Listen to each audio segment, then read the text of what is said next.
हाथों में हनुमान चालीसा, पार्टी में श्री राम से बड़ा होने का दावा। मिल्कीपुर में निकली अवधेश की हिकड़ी। चुनाव हारता देख अवधेश पासी ने पढ़नी शुरू की हनुमान चालीसा, रोते हुए नया वीडियो भी वायरल। दिल्ली में बुर्की की आड़ में फर्जी वोटिंग, मिल्कीपुर में योगी के साथ दिखी जनता, सपा की हार हुई पक्की। महाकुंभ की भगदड़ का फायदा उठाकर सपा मिल्कीपुर में खेल पलटना चाहती थी, लेकिन यह संभव नहीं हो पाया। जिंदा सबूत दावा करते हैं कि अवधेश पासी की हार हो गई है, जिसकी कई तस्वीरें भी निकलकर सामने आ रही हैं। ये वही अवधेश पासी हैं जो कुछ वक्त पहले अयोध्या का राजा बने थे। पूरी सपा ने भरी सभा में राजा श्री राम का अपमान किया था। आज की नई तस्वीर देखिए, एक तरफ वोटिंग हो रही थी, दूसरी तरफ अयोध्या के सांसद अवधेश पासी की यह तस्वीर आई। आप इस तस्वीर में कमेंट तो करेंगे, लेकिन असली कहानी अभी बाकी है। यह है अजीत पासी, अयोध्या से सपा के उम्मीदवार। ये बीजेपी के एजेंट को धमका रहे थे।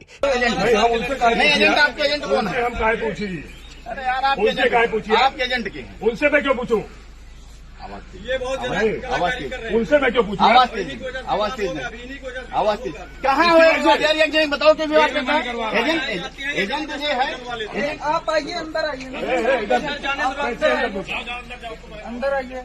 यार हम एजेंट हैं तब बस। और बताओ। पिता हनुमान चालीसा पढ़ रहे थे, संसद के भीतर अखिलेश यादव महाकुंभ को लेकर विरोध में बयान दे रहे थे। ये कैसी सियासत है, जरा समझिए। अयोध्या में इस बार कैसा गजब खेल हो गया है। अयोध्या की जनता ने साबित कर दिया कि योगी को ही लाएंगे, उनको ही चुनाव जितवाएंगे। मिल्कीपुर में जातियों में बटा हिंदू एक हो गया। दावा किया जा रहा है कि दलित उम्मीदवार उतारकर बीजेपी ने पीडीए का समीकरण ही खराब कर दिया। अवधेश पासी चुनाव से ठीक 2 दिन पहले दलित बेटी की हत्या के बाद फूट फूट कर रोते दिखे थे। फिर अखिलेश यादव जब प्रचार करने गए तो अवधेश पासी मंच से ही रोने लगे। यह घबराहट इस बात की आशंका है कि वो चुनाव में फंस गए हैं। समाजवादी पार्टी का आरोप है कि डीएम और एसपी बीजेपी के लिए काम कर रहे हैं, जबकि कुछ सच सुनिए। अयोध्या में बीजेपी की लहर जैसी कोई चीज नहीं थी, क्योंकि यह उपचुनाव है।